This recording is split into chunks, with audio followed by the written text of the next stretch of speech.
Missouri hides more than it reveals.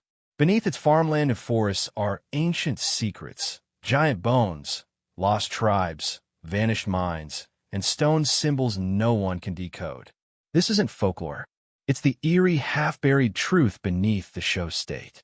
Step off the map and into the forgotten past of Missouri's strangest mysteries. The Missouri petroglyphs. Scattered across Missouri's hills, forests, and rocky outcrops are strange markings carved into stone. Symbols, shapes, and figures that have lasted for hundreds, maybe even thousands of years.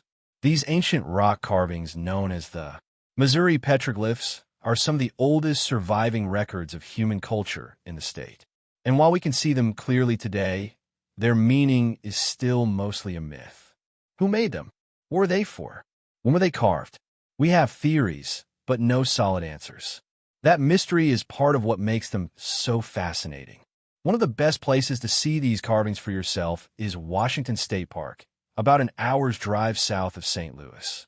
There, on a broad sandstone surface overlooking the Big River, you'll find hundreds of petroglyphs, some worn and faded, others still strikingly clear. These aren't just random scratches. They include spirals, thunderbirds, weapon shapes, human footprints, and other patterns that repeat at sites all across the region. Most archaeologists agree that these were made by Native American peoples, probably ancestors of the Owaji Nation. Based on the style and weathering, they estimate the carvings were made somewhere between 1,000 and 2,000 years ago. But here's the tricky part. Because rock can't be carbon dated directly, we don't have an exact timeline. We're piecing together clues from other nearby artifacts, soil layers, and oral history. What we do know is that these carvings weren't made for decoration. They meant something important. The symbols that show up at Washington State Park also appear in places like Thousand Hills State Park and other sites across Missouri, Arkansas, and Illinois.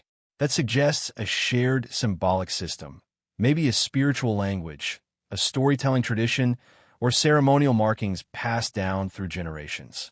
Take the carved footprints, for example. These show up at several locations, sometimes in pairs, sometimes standing alone. Were they meant to mark territory? Did they represent spirits walking the land? Or were they part of a rite of passage, perhaps tied to hunting, puberty, or leadership roles? Nobody knows for sure, but their repetition tells us they mattered. And then there's the thunderbird, a powerful winged creature often tied to storms or sky gods in Native American stories. The thunderbird shows up in several petroglyphs throughout the state. Its presence connects the carvings to broader mythological traditions across North America, suggesting that the people who made these carvings saw the world as deeply spiritual and filled with meaning. Another layer of mystery comes from where these petroglyphs were placed. Many are located near rivers, high cliffs, or flat stone platforms that seem to have been chosen deliberately.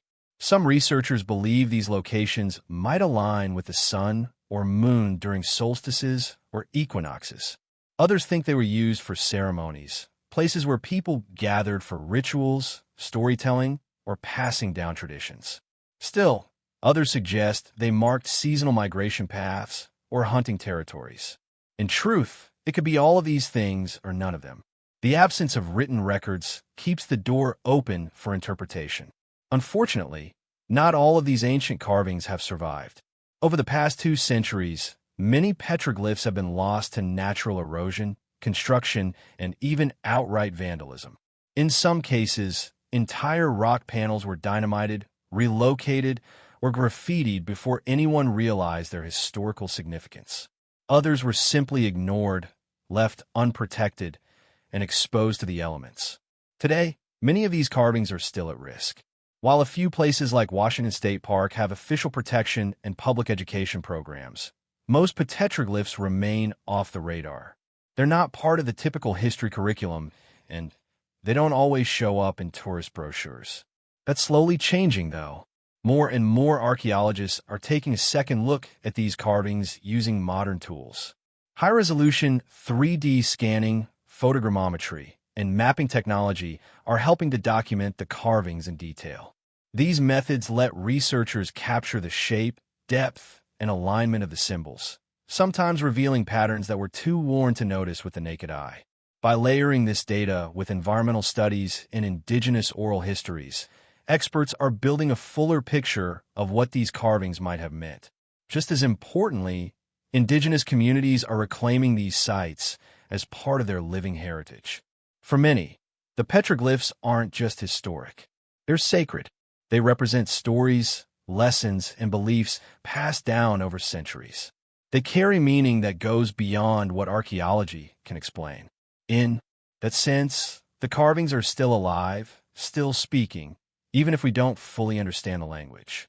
Of course, not everyone agrees on what these symbols mean. Some independent researchers and alternative historians have their own ideas, some of which get pretty far out there. They've claimed the petroglyphs show images of ancient ships, star maps, or even alien visitors. They point to strange humanoid shapes or abstract designs that don't fit neatly into tribal iconography. While mainstream archaeologists tend to dismiss these claims as speculation, they've become part of the conversation, fueling books, documentaries, and online theories that add another layer of curiosity. But even without the more sensational ideas, these carvings are mysterious enough on their own. Go visit a site like Washington State Park on a quiet morning, and you'll feel it for yourself. The rock's surface is warm under the sun. The air is still, and the forest hums around you. The carvings, even the faded ones, seem purposeful, like a message from another time. Imagine someone kneeling there centuries ago with a piece of stone in their hand, chipping away at the sandstone. Not in a hurry, not by accident, but with meaning. Maybe they were marking an event. Maybe they were honoring a spirit. Maybe they were trying to leave something behind for future generations, even if they had no idea who would come across it. That's the real power of the Missouri petroglyphs. They remind us that this land was never empty. It had stories long before maps, long before writing, long before Missouri was even called Missouri. These symbols are pieces of those stories weathered by time, but still here, still waiting. And that's what makes them worth preserving. Not just as artifacts in a museum, but as open-air messages that connect the past to the present. They deserve to be seen, studied, respected, and protected, because they're more than just carvings. They're the voice of a people whose memory still lingers in the stone. The lost mines of the Ozarks. Hidden deep in the rugged hills and winding hollows of the Ozark Mountains, there's a mystery that has refused to die. For generations, people have whispered stories about ancient mines buried in the backcountry. Silver, lead, and maybe even gold hidden away in the rocks, forgotten or abandoned long ago. Now, these aren't just stories about old-time prospectors chasing a dream.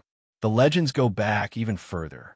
Some say Native Americans knew about these deposits long before Europeans ever showed up. Others believe Spanish explorers came through in the 1600s or 1700s and worked the mines in secret. And then there are the really old claims that the mines were already ancient by the time the Spanish arrived. No matter the version, the idea is the same. The Ozarks may be sitting on more than just limestone and caves. There might be a lost chapter of mining history buried right under our feet. One of the most talked about stories centers on supposed Spanish expeditions into the region. While it's well known that Spanish explorers were active in places like New Mexico, Texas, and Florida, some accounts, mostly from fringe historians or local lore, suggest that small Spanish groups made their way into Arkansas and southern Missouri in search of silver. According to these tales, they actually found what they were looking for, veins of or hidden in the Ozark Plateau. The stories go on to say that the Spanish set up secret mining camps guarded by small bands of soldiers. They mined quietly, avoiding attention. But over time, things went wrong. Maybe native resistance pushed them out. Maybe internal conflicts tore them apart. In any case, they supposedly abandoned the mines, and some versions say they sealed the entrances before disappearing into history. Now, is there any hard proof of this? Not really, but that hasn't stopped people from looking. Across parts of Missouri, folks have reported finding what they believe to be Spanish smelters, old tools, even carved crosses in the woods. Some claim to have seen rock piles or stone markers shaped like arrows or symbols believed to be Spanish trail signs pointing towards something hidden. Whether these are real markers or just wishful thinking is tough to say, But the fact that people keep finding and sharing these signs says something about how powerful these stories are. One of the more well-known legends ties directly to the name Silver Dollar City. And no, we're not talking about the amusement park rides. The legend says that early settlers in the area heard native stories about a silver mine somewhere nearby. Some claim they even stumbled into old tunnels lined with wooden timbers, complete with pick marks in the stone. Whether those were old mines or just natural caves is still up for debate. In Christian and Stone counties, the stories take on a darker twist.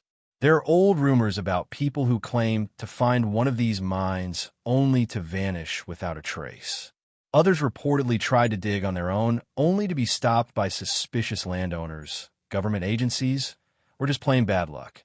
During the 20th century, a handful of researchers said they had maps, copies of old Spanish charts passed down through generations that pointed to the lost mine sites. But none of these maps ever produced any concrete results. If the mines are real, they're still hiding. There's also the mystery of the Osage Nation. The Osage had lived throughout much of what's now Missouri, and some early European accounts mentioned that they possessed silver ornaments. Yet, there were no known silver mines on the surface, and no open pits have ever been discovered. So, where did the silver come from? The most likely answer is trade. Silver passed down through networks that stretch from Mexico all the way to the Great Lakes. But that hasn't stopped people from wondering if the Ozark knew something that we've since forgotten. Then there's the question of geology. Is there even enough silver in the Ozarks to justify all these stories? While Missouri is rich in lead and zinc, it's actually one of the leading lead producers in the country. The towns of Pisces and Joplin were booming mining hubs back in the day. Silver, on the other hand, is much rarer in this region. But small amounts of silver can sometimes be found mixed in with galena, or that's the same stuff mined in Missouri for centuries. So technically, it's not impossible. A lucky strike could have been enough to spark the original tales. Or maybe, just maybe, the mines were more valuable for the legends they created than for what they actually held. That's where the treasure hunters come in. Even today, people are still out there looking. Some use metal detectors. Others try dowsing rods, or even ground-penetrating radar. A few focus on deciphering old family maps or tracking down long-forgotten journal entries. Every few years, someone pops up claiming they found something. A sealed shaft, a collapsed tunnel, strange carvings on a boulder. But they rarely share exact locations. Whether that's because they're protecting a secret or just keeping the legend alive is anyone's guess. The Ozarks are the perfect place for this kind of mystery. The terrain is wild and unpredictable. Thick forests, deep valleys, endless ridges. It's not hard to imagine how something or someone could disappear without a trace. Caves snake underground for miles. Rivers twist through remote hollows. If you wanted to hide a mine hundreds of years ago, this would have been the spot to do it. So, are the lost mines real? Or is this all just folklore? A patchwork of rumors, old stories, and a little bit of wishful thinking? The truth is probably somewhere in between. There were definitely early miners in the Ozarks working small veins of lead and other metals. And there's always a chance that one or two of those old sites never got rediscovered. Maybe a lucky hunter or hiker will stumble across one someday. But even if no one ever finds a single bar of silver, the legend still matters. It's not just about treasure. It's about curiosity, the kind that drives people to keep searching, keep wondering, and keep exploring. That feeling that just over the next ridge, hidden beneath the moss and leaves, there's something amazing waiting to be uncovered. In the Ozarks, mystery isn't just part of the landscape, it is the landscape. The Osage River relics, winding its way through the heart of Missouri. The Osage River doesn't just cut through the land. It cuts through time, stretching from the highlands in the west to where it meets the Missouri River near Jefferson City. This river has been many things to many people over the centuries. A path, a boundary, a source of life, and maybe a keeper of secrets. This region, especially along the river's middle and lower banks, has turned up more than just fish and river rock. It's where locals and explorers have found odd relics, stone tools, carved figurines, burial mounds, and ceremonial items that don't always fit neatly into what we know about Missouri's past. Some of it looks like typical Native American artifacts, but a lot of it doesn't. The Osage Nation lived in this area for generations. Their name is stamped all over the map from Osage County to Osage Beach. Their influence is deeply rooted in Missouri's identity. But here's the strange part. Not all the relics found near the Assange River match what we know about Assange culture. Some pieces are older, much older, and others hint at traditions and symbolism that even tribal historians struggle to explain. The earliest reports of unusual finds go back to the 1800s. Settlers, farmers, and hunters working the land near the river would stumble across more than just arrowheads. Sure, they found those too, but now and then someone would dig up something unexpected. A massive stone blade that looked too ceremonial to actually use, a chunk of pottery shaped like a face with exaggerated features, or flat stones covered in strange markings no one could identify. In places like Miller, Cole, and Osage counties, people reported burial mounds close to the riverbanks. Many of these were small, simple mounds, but some were more elaborate. Layers of ash and soil, chambers lined with stones, artifacts buried with the dead. Some contained pipes, tools, and ornaments, hinting at ritual practices. Sadly, a lot of these mounds were destroyed by farming, flooding, or construction before they could be studied properly. And when they were studied in the early 1900s, the records were often spotty at best. Many items disappeared into private collections or ended up in local museums with no real documentation. What's particularly intriguing is how these artifacts seem to represent a mix of cultures. Some match the design styles of the Hopewell or Mississippian traditions. Two major prehistoric cultures that built earthworks, traded over long distances, and left behind large ceremonial sites across the Midwest. These groups thrived long before the Osage settled in Missouri. So, were these artifacts leftovers from those civilizations? Or were smaller, lesser-known groups living along the Osage River between those big cultural eras? Nobody really knows, and that's where the mystery deepens. One of the more persistent legends is that of the Stone Man of the Ojah. Supposedly in the late 1800s, someone discovered a carved humanoid figure along a bluff near the river. Some described it as a warrior. Others said it had animal features, maybe like a mask or hybrid being. There are no photos of it, just a few blurry newspaper clippings and scattered retellings. And the statue itself gone. Whether it was lost, stolen, or destroyed, no one's sure, but the story lives on. Some think it was a tribal deity or guardian spirit. Others believe it points to contact with even older civilizations or cultures we've never identified. Then there are the so-called Osage tablets. These were flat stones found near river terraces in the 1920s and 30s carved with deep, deliberate-looking patterns. Some researchers believe they were ceremonial in nature, maybe even part of a lost writing system. Others were more skeptical, calling them natural erosion patterns or even modern forgeries. Like so many mysteries from the past, we're left with a mix of facts, guesses, and just enough evidence to keep the question alive, but not enough to answer it. One major problem is that much of the physical evidence is now gone. Over the decades, erosion, farming, road work, and rising waters have taken their toll. In some areas, whole cliff faces have collapsed into the river. Artifacts once buried safely in the soil have been washed away or destroyed. And while some relics still exist in personal collections or small museums, they often lack context. No notes, no site data, no way to connect them to the bigger picture. That makes it tough for modern archaeologists.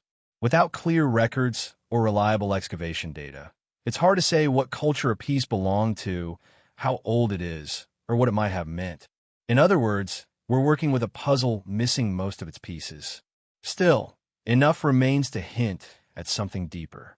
There's a quiet richness to the Osage River region, a sense that under the top soil and river silt, there's more than we've seen. The Missouri Department of Natural Resources has done some limited surveying, and local historical societies have tried to track down and preserve what they can. But large-scale archaeological work is rare, and much of the region's ancient past remains untouched. That might be changing. In recent years, the Osage Nation has renewed efforts to reclaim and protect its ancestral lands. Tribal historians and researchers are taking a closer look at sites that were previously overlooked or forgotten. And with better technology, things like ground-penetrating radar and 3D mapping, there's a growing hope that we might be able to locate undisturbed sites before they're lost forever. It's also worth remembering how close we came to knowing more. If just a few more mounds had been preserved, if more artifacts had been properly cataloged, if fewer were removed and scattered before experts could study them, we might have a much clearer understanding of the cultures that lived and thrived along the Osage River. Instead, we have fragments beautifully made but disconnected from their original stories. A carved stone pipe, a decorated piece of pottery, a tablet with patterns no one can read. Each one a whisper from a past we haven't fully pieced together. And yet the river flows on, calm, winding, ancient. After a heavy rain or a long drought, the water pulls back just enough to reveal a new clue. A washed-out bank, a newly exposed layer of earth, maybe even a long-forgotten artifact catching the light for the first time in centuries. That's part of what makes the Osage River so fascinating. It's not just a place on a map. It's a living link to people we barely remember whose lives were shaped by the same hills, forests, and water we see today. The relics left behind aren't just curiosities. They're traces of belief systems, traditions, and identities that still echo through the land. And while we may never have all the answers, the mystery itself keeps the past alive. It challenges us to keep asking questions, to keep searching, and to look a little closer at the world around us.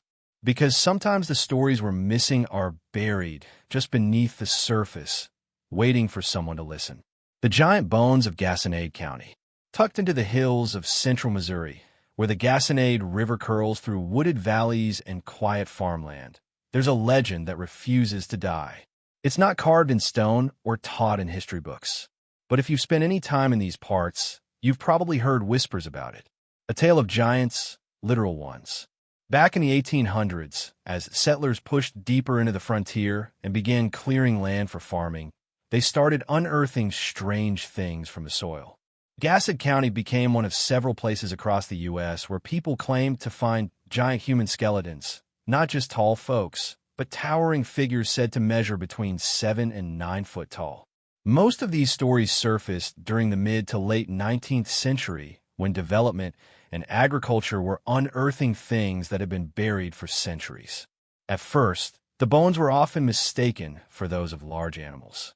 But then, someone would notice a jawbone, unmistakably human, but much too big, or a skull large enough that, as some accounts claimed, a grown man could place his own head entirely inside it. Newspapers at the time picked up on these discoveries, reporting skeletons with oversized skulls, massive rib cages, and unusually long arms and legs. In one detailed story, several of these large skeletons were reportedly found buried in a seated position along the Gasconade River, as if laid to rest in some kind of ceremonial pose.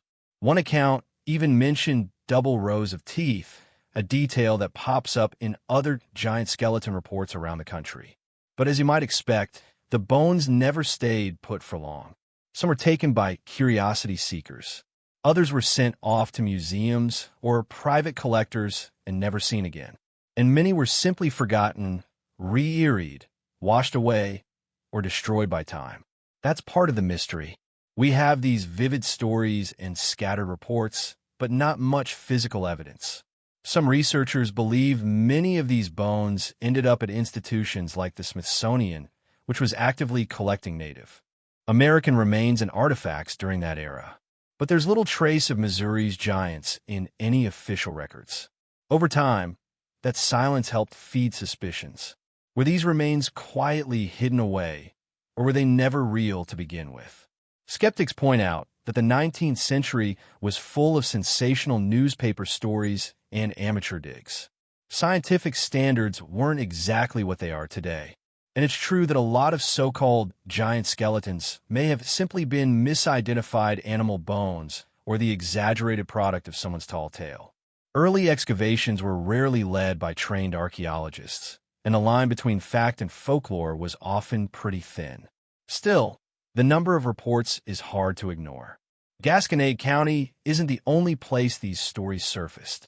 Across the Midwest, from Ohio to Iowa to Tennessee, you'll find similar claims of oversized skeletons unearthed from mounds or remote grave sites.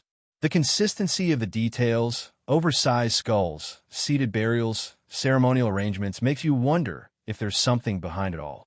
The burial mounds themselves add to the mystery. Many of the skeletons were found in or near mounds believed to be built by the Adena or Hopewell cultures.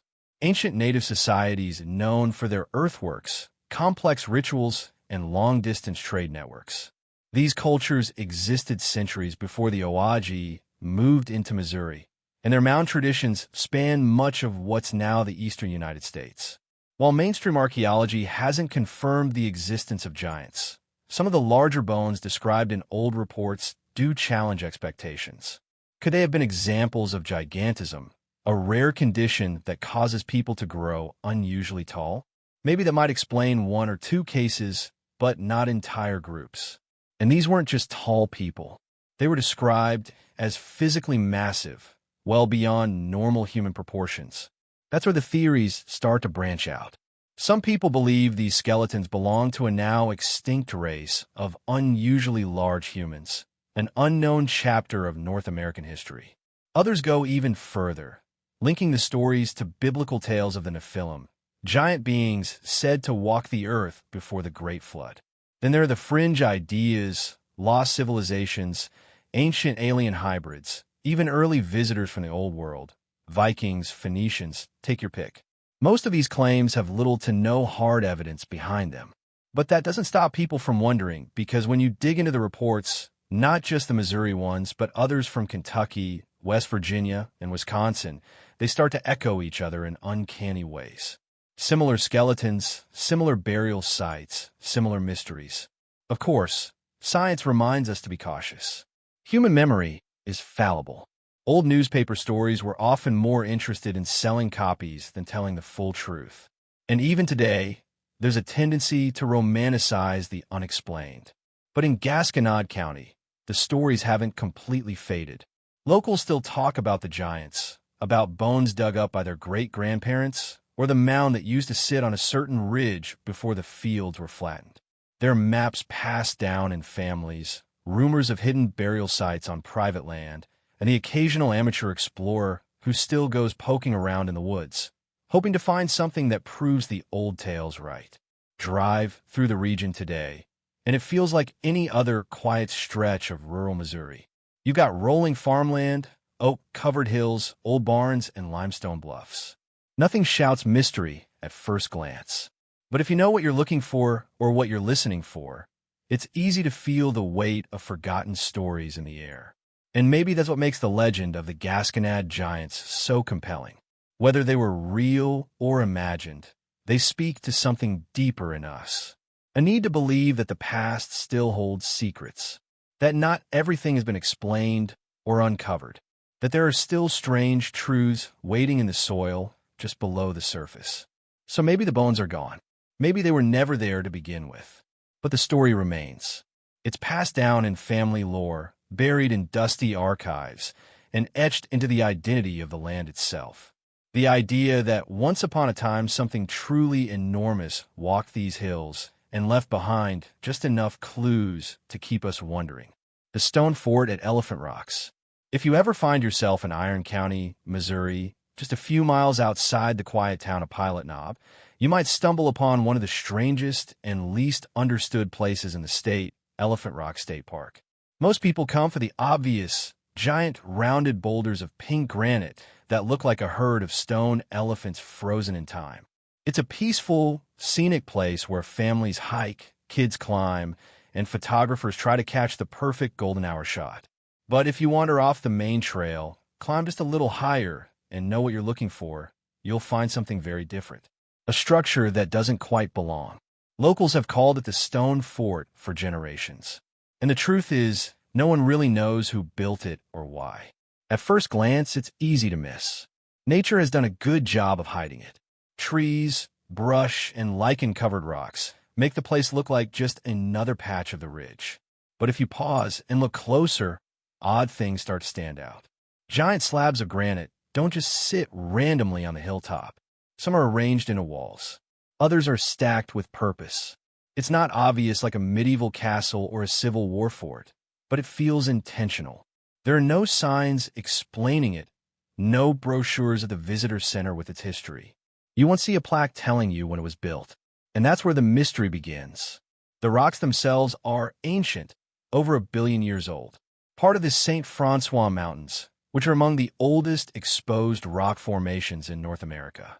Long before Missouri was even an idea, before the first native tribes came through the region, these hills were already standing. Some believe that's part of why the place holds power. There's something about the energy of the granite, the magnetic feel of the land that makes people stop and wonder. Local legends have tried to fill in the gaps. Old-timers say the stone fort was a sacred place, maybe used for ceremonies or ancient gatherings.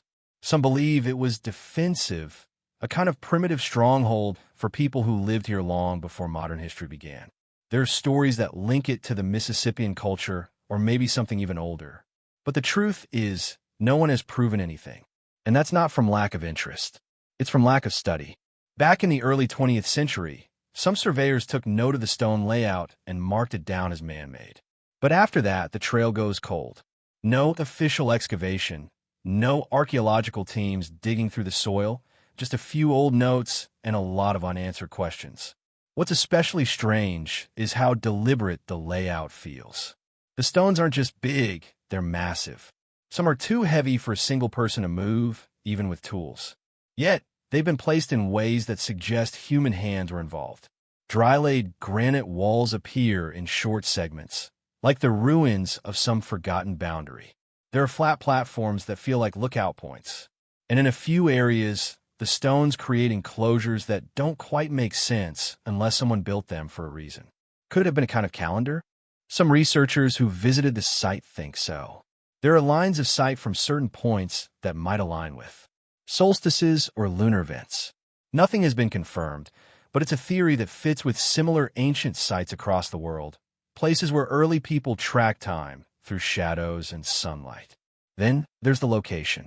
The stone fort sits just a few miles from Tom Sack Mountain, the highest point in Missouri. That area has always had strategic value.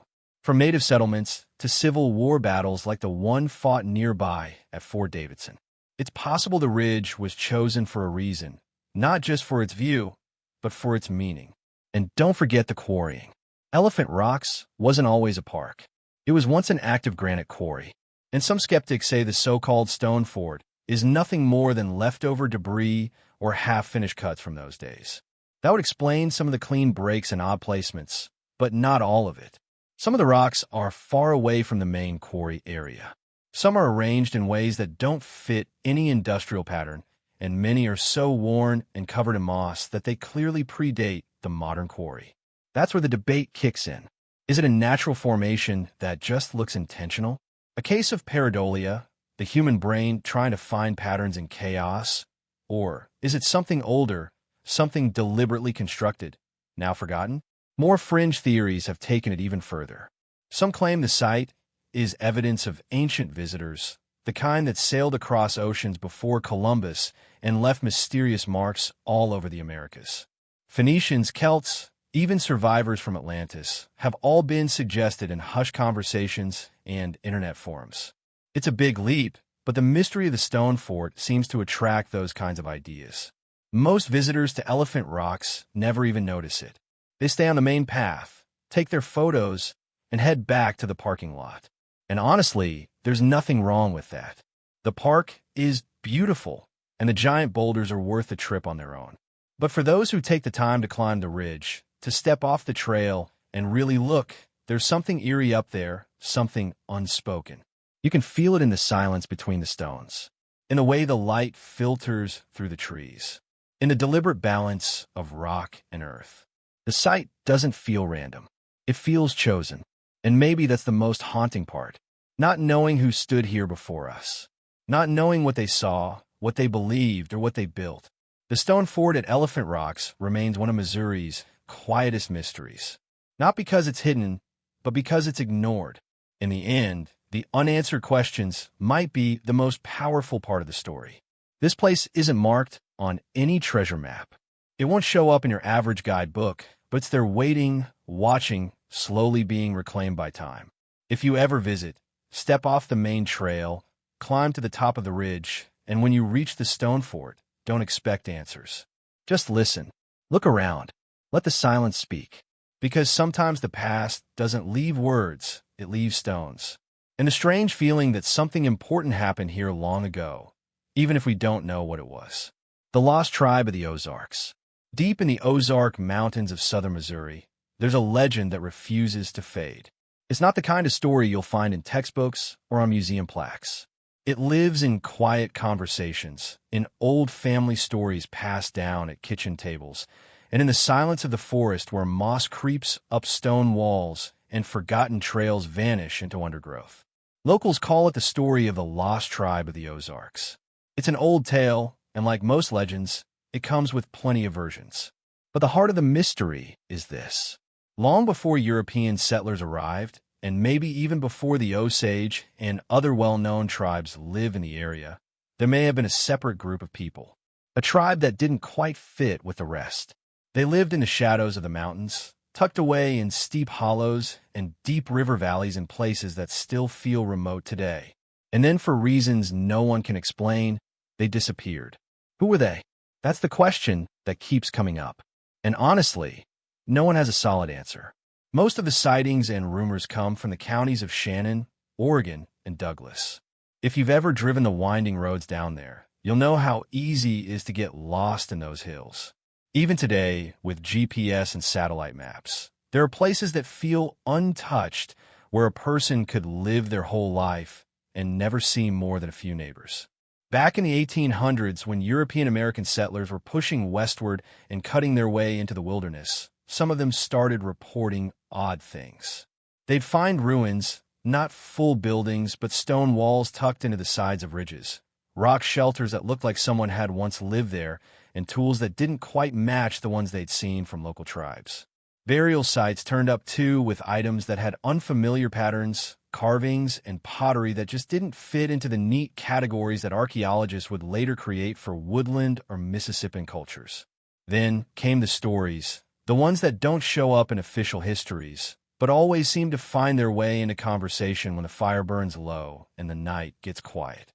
Some Ozark families claimed their grandparents or great-grandparents had encountered people in the hills who didn't belong to any known tribe. These weren't just drifters or loners. They were described as light-kinned, dark-haired, and wary of outsiders. They kept to themselves, lived in small, close-knit groups, and spoke in a dialect no one could place. According to some stories, they had different customs, different beliefs. They held strange rituals. They carved unfamiliar symbols into stone, and just as suddenly as they were noticed, they were gone. Some said they moved deeper into the mountains. Others believe they simply died out, their way of life too fragile to survive the changes that swept through the region. But there's more. Early trappers and explorers left behind notes about abandoned stone villages. Not the typical wood and hide structures used by most tribes in the area, but something else. Something more permanent. In a few caves, there were strange glyphs etched into the walls, not quite like anything documented in the wider Mississippi Valley cultures. And if you talk to certain old-timers, they'll tell you about ridgetop graves with long, narrow skulls or skeletons said to have unusually long limbs. Of course, a lot of these claims come with a healthy dose of skepticism. In the late 1800s and early 1900s, it wasn't uncommon for newspapers to run with wild archaeological claims, ancient giants, mysterious mummies, the occasional lost white tribe. Some of that was just part of the era, a time when archaeology and folklore were often tangled up together. And a good story sold more papers than a dull fact. And unfortunately, many of the artifacts mentioned back then are now gone, either taken by private collectors, lost in poorly documented local museums, or simply never verified in the first place. Still, that didn't stop people from trying to figure it out. A few amateur historians started calling them the Lost Tribe of the Ozarks, and the name stuck. Theories started piling up. One suggested they were descendants of early Europeans, maybe shipwrecked Spaniards or Welsh sailors who wandered inland and blended with native cultures. Another theory, less grounded in evidence, tried to link them to the so-called 10 Lost Tribes of Israel. That one gained some traction among fringe writers in the early 20th century, but never made it far in academic circles. The more practical theory is also, in some ways, the most haunting.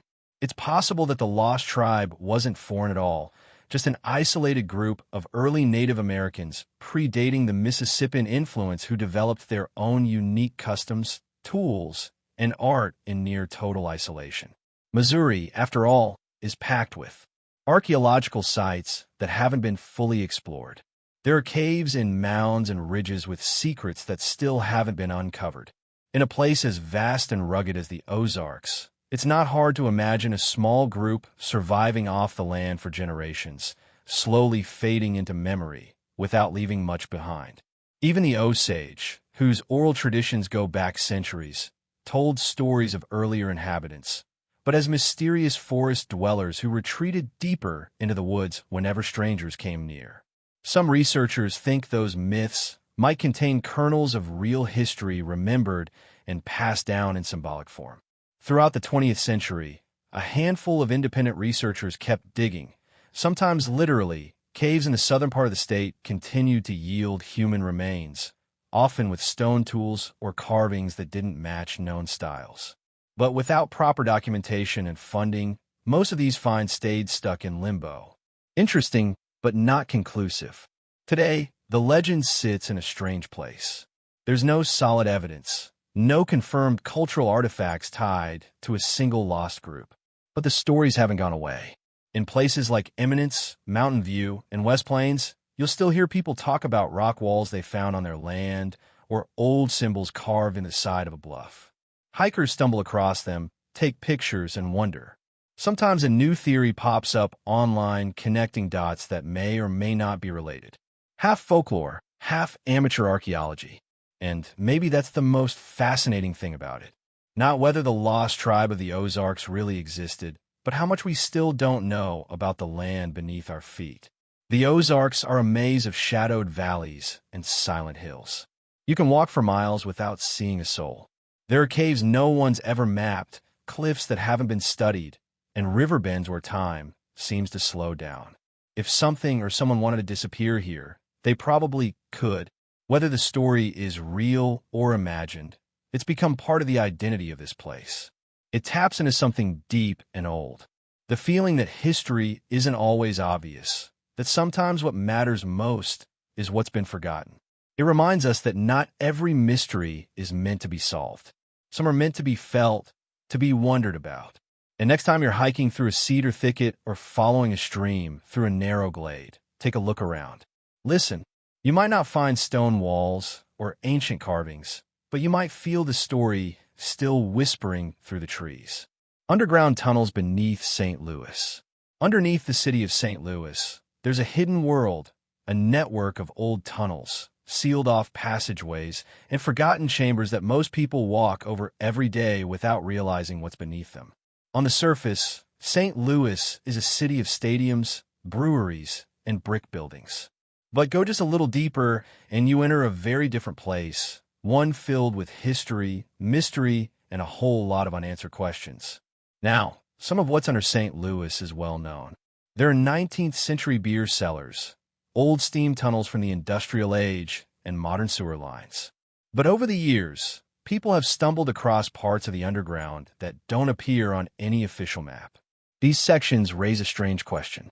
What else is buried beneath this city, and who put it there? To understand the mystery, you have to go back to the beginning. St. Louis was founded in 1764 by French fur traders.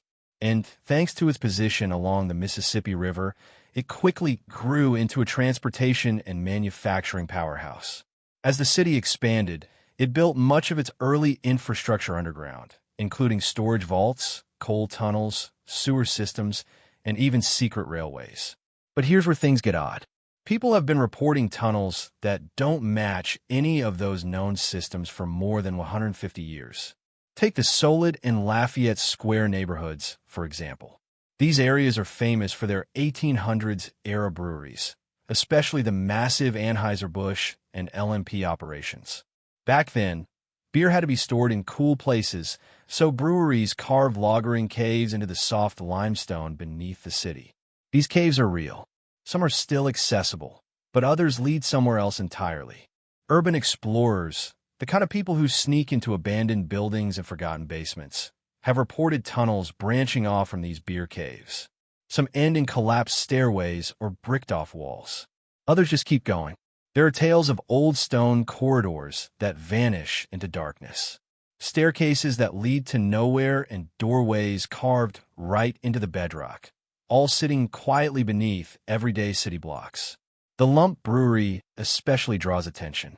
The Lump family, one of St. Louis's wealthiest beer dynasties, built their operations above a cave system in South City. It's said that their tunnels once connected to Bellefontaine Cemetery and stretched toward Cherokee Street. These rumors are impossible to fully confirm, but they've stuck around for a reason. Some even say the tunnels were used for illegal activity, secret gatherings, or hiding scandalous family matters. Considering the Lamp Pump Mansion's reputation as one of the most haunted places in America, the idea of dark secrets buried underground doesn't seem far off. But not all of the mystery tunnels are tied to beer. Some might be much, much older. Long before St. Louis was a French outpost or an industrial city, it was part of a vast Native American civilization. The Mississippian culture, known for building massive earth mounds, once filled this area. In fact, St. Louis was nicknamed Mound City because it had so many of them. Most of these mounds were destroyed in the 1800s to make way for streets and buildings. But some people believe that what lay beneath them was never fully uncovered, or maybe never understood at all. There are accounts, mostly from the 19th century, of workers digging foundations for new buildings and stumbling onto stone vaults, burial sites, or strange artifacts. Some described walls built of uncut stone arranged with no clear industrial function. Others found bones or tools that didn't seem to match any known group. The problem is documentation was poor, and most of what was found back then disappeared into private hands or was buried again in the rush of construction. Still, stories persist. Some researchers and amateur historians think that parts of the mound-building culture may have extended underground ceremonial chambers perhaps, or crypts built into the limestone.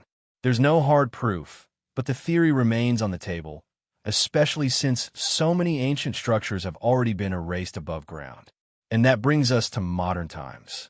Today, the most active voices keeping the legend alive are urban explorers. They post photos and stories online showing what they've found. Old brick archways hidden behind crumbling walls, massive rooms with no known entrance, and tunnels that appear to serve no modern purpose. Some are narrow, others big enough to walk through. Many aren't marked on city maps at all. One popular theory is that these are remnants of forgotten rail spurs or utility lines. And in some cases, that's probably true. But in other cases, the age and style of the construction just don't line up. You'll see arched ceilings made of stone, dry-laid walls with no mortar, or corridors that curve for no reason. Some seem to go nowhere, unless, of course, you keep digging. Then there are the wilder stories, the ones about sealed vaults filled with Civil War weapons or secret chambers used by Freemasons or other fraternal orders. In the late 1800s, groups like that were very active in St. Louis, and some were known to meet in basements or behind closed doors. Whether they actually had their own tunnels is anyone's guess, but the idea adds another layer of mystery to the underground. City officials don't say much about all this, which is understandable. A lot of the tunnels are unsafe, prone to collapse, full of toxic air, or structurally unstable. There's also the legal issue. If people start sneaking around down there, someone's going to get hurt. So, most of the forgotten spaces stay locked up, mapped only by a few researchers or the occasional city maintenance crew who accidentally breaks into something unexpected. And that still happens. Every once in a while, someone digging a new foundation or repairing an old basement finds something strange. A stone staircase, a bricked-up doorway, or a passage that leads into pitch-black space. Sometimes it's just old infrastructure. Other times, it leads to more questions than answers. So, is there really a hidden city beneath St. Louis? The answer is yes, in part. The beer caves, steam tunnels, and forgotten basements are very real. They're part of the city's history.